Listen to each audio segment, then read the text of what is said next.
सध्या ठाण्यामध्ये महानगरपालिका निवडणुकीची रणधुमाळी आपल्याला पाहायला मिळते। मोठ्या संख्येने प्रचाराला देखील वेग आलेला आहे आणि आता आपल्यासोबत आपण पाहतोय या ठिकाणी शिवसेना ठाकरे गट आणि मनसेचे जे उमेदवार आहेत ते मोठ्या संख्येने या ठिकाणी आता प्रचार करतायत। त्यातच आज ठाण्यामध्ये स्वतः राज ठाकरे यांचा दौरा आहे। ते उमेदवारांची भेट घेणार आहेत आणि मोठी रॅली त्यांची ठाण्यामध्ये पाहायला मिळाली। एकूणच ह्या संपूर्ण गोष्टींबद्दल आपण आणि ह्या प्रचाराबद्दल आपण उमेदवारांसह थेट संवाद साधणार आहोत। आपल्यासोबत आधी प्रभाग क्रमांक 21 मधून निवडणुकीच्या रिंगणामध्ये असणारे शिवसेना ठाकरे गटाचे तुषार रसाळ सर आहेत। सर, कोणते मुद्दे घेऊन तुम्ही निवडणुकीच्या रिंगणामध्ये उतरले? नौपाड्याचा सर्वांगीण विकास हाच आमचा ध्यास। म्हणजे नौपाड्यात ज्या मूलभूत सुविधा आहेत, मूलभूत सुविधा अशा की ज्या 20 वर्ष एखाद्याला निवडून दिल्यानंतरही त्या पूर्ण होत नाहीयेत, त्या सर्वप्रथम आम्हाला 1 ते 1.5 वर्षात त्या कंप्लीट करायच्या आहेत। आणि नौपाड्यामध्ये भरपूर प्रश्न आहेत। सगळ्यात मोठा प्रश्न आहे वॉटर लॉगिंगचा। जवळजवळ 14 वॉटर लॉगिंग एरियाज आहेत ठाणे महानगरपालिका क्षेत्रात, त्यातले 8 वॉटर लॉगिंग एरियाज हे माझ्या नौपाड्यात आहेत। तर मला जे पाणी जमतंय माझ्या एरियामध्ये, जो सकल भाग आहे, ते सगळ्यात पहिले उडवायचं आहे। दुसरा मुद्दा आहे इकडे ज्येष्ठ नागरिकांचा। ज्येष्ठ नागरिक जेवढेही आहेत त्यांच्यासाठी आमचे जे शानूभाई आहेत, आमचे दुसरे उमेदवार, त्यांचं आणि आमच्यामध्ये सगळं असं एकमताने एक हेल्पलाईन सुरू करण्याचं सुरू आहे। जी हेल्पलाईन त्या ज्येष्ठ नागरिकांच्या कायम मदतीसाठी आम्ही ती वापरू शकतो। तिसरा मुद्दा असा आहे की इथे अनेक अशा सोसायटीज आहेत ज्यांना सीसी आहे पण ओसी नाहीये आणि बरेच दिवस त्या इमारती पुनर्विकासामुळे थांबलेल्या आहेत। आणि अशा ज्या सोसायटीज आहेत त्यांच्यासाठी आम्ही ओसी कशी मिळेल त्यासाठी आम्ही जेव्हा आतमध्ये जाऊ तेव्हा सगळ्यात पहिलं आमचं काम असणार आहे की त्या सर्व बिल्डिंग नियमित करून द्यायच्या 2017च्या आधीच्या, जेणे त्या बिल्डिंगचा जो पुनर्विकास आहे तो सुरळीत होऊ शकेल।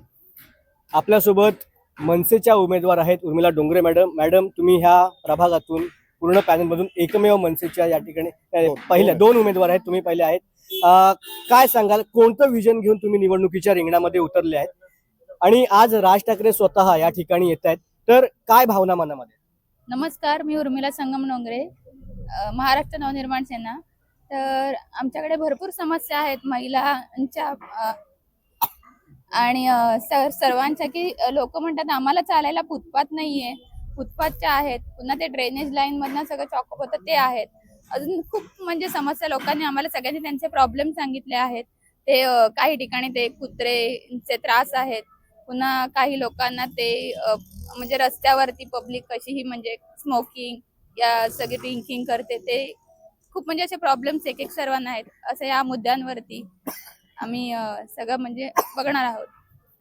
आपल्यासोबत शानू गाला सर देखील आहेत, जे देखील या निवडणुकीच्या रिंगणामध्ये उतरलेले आहेत। सर, कोणते मुद्दे ठराविक तुम्ही घेऊन ठळकपणे लोकांच्या समोर आणता? कारण तुमच्या समोर जे पॅनल आहे ते संपूर्ण बीजेपीचं पॅनल आहे, अनेक वर्ष ते या ठिकाणी काम करतंय। त्यांच्या विरोधात निवडणूक लढत असताना कोणते मुद्दे तुम्ही लोकांसमोर? एकदम सिंपल आहे। सगळ्यात महत्वाचं म्हणजे ट्रॅफिक। आज आहे ना, 2 दिवसापूर्वी पण मी हा मुद्दा मांडला होता का आपल्या या एवढ्या एरियामध्ये 7 ते 8 शाळा आहेत, तर शाळा सुटते आणि भरते त्या टायमाला एवढा ट्रॅफिक होतो। आपल्याला हा जो ट्रॅफिक आहे ना तो लगेच कमी करता येईल जर आपण सगळे वन वे करून टाकले ना, तर हा ट्रॅफिकचा प्रॉब्लेम लगेच सॉल्व्ह होणार। आणि आम्ही आता आहे ना एवढे दिवस झाले फिरतोय, आम्ही दिवसात कमीत कमी 400 घरांमध्ये जातोय, तर 10 ते 15% असे घर आहेत जिकडे सिनियर सिटीजनच आहेत, कोणी नाही आहेत। कमीत कमी 1000 ते 2000 घरं आहेत ज्यांचे मुलं आहेत ते अमेरिकेला आहेत आणि ते इथे 2 एकटेच आहेत। त्यांच्यासाठी आपल्याला त्वरित काय नाही काय पटकन निर्णय घ्यावा लागेल। आणि मी मोबाईल विकतोय, टेक्नॉलॉजी मला माहित आहे। आपल्याला एक ॲप बनवायची आहे आणि ॲप बनवली तर लोक आपल्यापर्यंत पोहोचतील। ते फक्त ॲपमध्ये टाकतील मला प्रॉब्लेम काय, मग आपण त्यांच्या घरी जायचंय, त्यांनी कुठे चक्कर मारायची नाहीये। कॉर्पोरेशनचं इलेक्शन आणि कॉर्पोरेशन म्हणजे लोकांना सुविधा द्यायची आहे, त्यांच्याकडनं सुविधा घ्यायची नाहीये। आता उलट चाललंय आणि जे जुने एवढे नगरसेवक बसलेत, लोक आम्हाला बोलतायत, लोक त्यांना शिव्या देत आहेत। 5-5 वर्ष झाले कोणी दिसत नाही, आता पण नाही दिसत आहेत, आरामात बसले आहेत। तर आता तुम्हीच विचार करा काय करायचं। मी लोकांना नम्र निवेदन करतोय, आम्ही फ्रेश कॅन्डिडेट आहोत पण खूपच जुने कार्यकर्ता आहोत आम्हाला तुम्ही संधी द्या, 100% चांगल्यात चांगलं काम करून दाखवू. आपण पाहिलेलं आहे, सरांनी जे स्टेटमेंट दिलंय की एकदा संधी द्या, नवीन आहोत पण काहीतरी करण्याची धमक आहे. लोक ह्या संपूर्ण गोष्टीला कशा पद्धतीने प्रतिसाद देत आहेत हे येणाऱ्या निवडणुकीनंतरच आपल्याला पाहायला मिळणार आहे. व्हिडिओ जर्नलिस्ट सोहम सह मी सिद्धेश ठाणे.